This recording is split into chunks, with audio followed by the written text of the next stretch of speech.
क्या आपने कभी सोचा है कि पूरी दुनिया को चलाने वाले भगवान विष्णु अपने सुख आराम को छोड़कर एक असुर राजा के दरवाजे पर दरबान क्यों बन गए? यह कहानी सिर्फ एक अवतार की नहीं है, बल्कि यह कहानी है उस असली रक्षाबंधन की जिसकी शुरुआत खुद माता लक्ष्मी ने की थी। यह एक ऐसा राज है जो हमें सिखाता है कि कैसे एक छोटा सा धागा और एक पक्का वादा भगवान को भी मजबूर कर सकता है। कहानी की शुरुआत वहां से होती है जहां माता लक्ष्मी परेशान थी क्योंकि उनके पति भगवान विष्णु कई महीनों से घर यानी बैकुंठ में नहीं थे। बैकुंठ जहां हमेशा खुशियां रहती हैं, वहां उदासी थी। माता लक्ष्मी को पता था कि उनके पति कहाँ हैं, लेकिन उन्हें वापस नहीं ला पा रही थी। तभी वहां नारद मुनि नारायण नारायण करते हुए पहुंचते हैं और माता लक्ष्मी को इतना दुखी देखकर चौंक जाते हैं।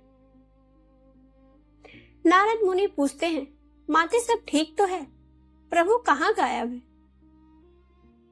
जब लक्ष्मी जी भारी मन से बताती है कि स्वामी पाताल लोक में राजा बलि के द्वारपाल बने हुए हैं, यह सुनकर नारद मुनि के होश उड़ जाते हैं कि आखिर तीनों लोकों का मालिक एक असुर का चौकीदार कैसे बन गया।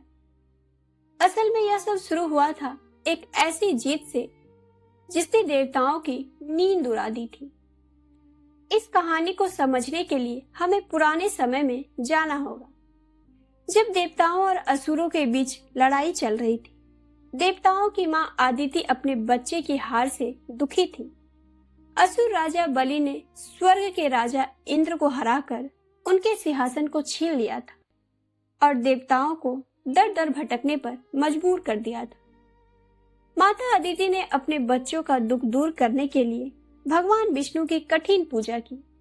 उनकी भक्ति से खुश होकर भगवान ने वरदान दिया कि वे खुद उनके बेटे के रूप में जन्म लेंगे और देवताओं का खोआ हुआ राज वापस दिलवाएंगे। इसके बाद भगवान ने वामन के रूप में जन्म लिया। एक नन्हे और चमकते हुए बालक के तौर पर पूरी दुनिया में वो खुशियां बिखेरने आए थे। लेकिन सबके मन में सवाल था, क्या एक छोटा सा बच्चा उस अवतार राजा बलि को हरा पाएगा जिसने इंद्र जैसे महान योद्धा को हरा दिया था? भगवान जानते थे कि बलि को लड़ाई से नहीं, बल्कि उसकी सबसे बड़ी ताकत यानी दान से हराया जा सकता है। उधर राजा बलि 100वें बड़े यज्ञ की तैयारी कर रहा था। देवताओं का डर था कि अगर बलि का यह यज्ञ पूरा हुआ तो वह इतना विशाल और शक्तिशाली हो जाएगा कि उसे कोई हरा नहीं पाएगा। इसलिए भगवान को उस छोटे बच्चे का वेश बनाकर बलि की परीक्षा लेने जाना पड़ा। राजा बलि दरअसल कोई मामूली असुर नहीं था। वह भक्त प्रहलाद का पोता था, जिसे खुद भगवान का आशीर्वाद मिला था। बलि के राजा में लोग इतने खुश थे कि वे स्वर्ग को भूलने लगे थे। बलि की सबसे बड़ी ताकत उसकी तलवार नहीं, उसका धर्म और दानवीरता थी। उसके दरवाजे पर आने वाला कोई भी इंसान खाली हाथ नहीं लौटता। लेकिन जैसे जैसे बलि की ताकत बढ़ी, उसके मन में घमंड आया कि वह इस दुनिया का सबसे बड़ा दानी और रखवाला है। उसने स्वर्ग के इंद्र को मार कर भगाया और तीनों लोकों पर अपना राज कायम कर दिया। देवताओं के गुरु बृहस्पति ने इंद्र को समझाया था कि बलि की असली ताकत उसकी सच्चाई और उसके यज्ञों में है। अगर उसे हराना है तो उसके दान देने की आदत को ही पकड़ना होगा। असुरों के गुरु शुक्राचार्य दिमाग वाले थे। उन्हें समझ में आ गया था कि देवता अब कोई बड़ी चाल चलेंगे। उन्होंने बलि को बार बार समझाया, बलि इतना घमंड मत करो, देवता कभी भी धोखा दे सकते हैं। लेकिन बलि धून में सवार था। उसने बड़े गर्व से कहा, गुरुदेव, मुझे किसी का डर नहीं। अगर खुद भगवान विष्णु भी मेरे सामने भिखारी बनकर आएंगे तो मैं खाली हाथ नहीं भेजूंगा। मेरा वादा मेरा धर्म है। और यही से असली कहानी शुरू हुई। नर्मदा नदी किनारे जब बलि का बड़ा यज्ञ अपने आखिरी दौर में था, तब नन्हे वामन का प्रवेश हुआ। उसकी सुंदरता, उसके चेहरे की चमक ऐसी थी कि बड़े बड़े ऋषि मुनि अपनी पूजा छोड़कर देखने लगे। बलि ने जब प्यारे से बच्चे को देखा तो खुद अपनी जगह से उठ खड़ा हुआ और वामन के पैर छुए, सबसे ऊंची जगह पर बिठाया। बलि ने मुस्कुराते हुए पूछा कि छोटे ब्राह्मण देवता, आपको यहाँ देखकर मेरा दिल खुश हो गया। आप जो चाहे मांग सकते हैं। क्या आपको सोने के गहने चाहिए? वामन भगवान बहुत शांति से मुस्कुराए और कहे, राजन, मुझे इन सब चीजों का क्या करना? एक ब्राह्मण के लिए संतोष ही सबसे बड़ा सुख है।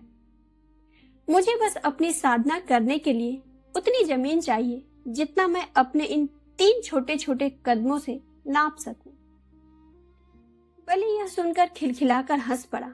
उसे लगा कि बच्चा कितना भोला है। दुनिया के सबसे बड़े राजा के सामने सिर्फ 3 कदम जमीन मांग रहा है।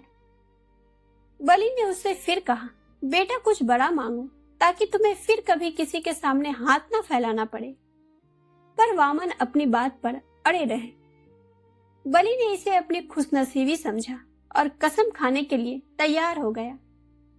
बलि जैसे ही कसम खाने के लिए पानी का लोटा उठाने वाला था, गुरु शुक्राचार्य ने उसे जोर से टोका। शुक्राचार्य अपनी दिव्य दृष्टि से देख चुके थे कि नन्हा बालक कोई और नहीं, साक्षात भगवान विष्णु हैं, जो देवताओं की मदद करने आए हैं। उन्होंने बलि को अकेले में जाकर समझाया कि बलि, यह ब्राह्मण नहीं, तुम्हारा काल है। यह तुमसे तुम्हारा सब कुछ छीन लेगा, वादा वापस ले लो। पर बलि ने कहा, गुरुदेव, अगर भगवान मेरे द्वार पर भिखारी बनकर आए हैं तो इससे बड़ी बात और क्या होगी? मैं पीछे नहीं हटूंगा।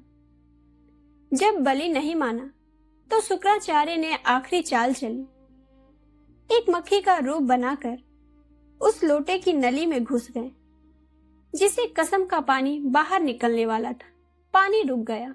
बलि परेशान हुआ कि आखिर हो क्या रहा है। वामन भगवान समझ रहे थे कि नली के अंदर शुक्राचार्य बैठे हैं। उन्होंने पास में पड़ी एक तीखी कुसा घास उठाई और नली छेद में डाल दिया।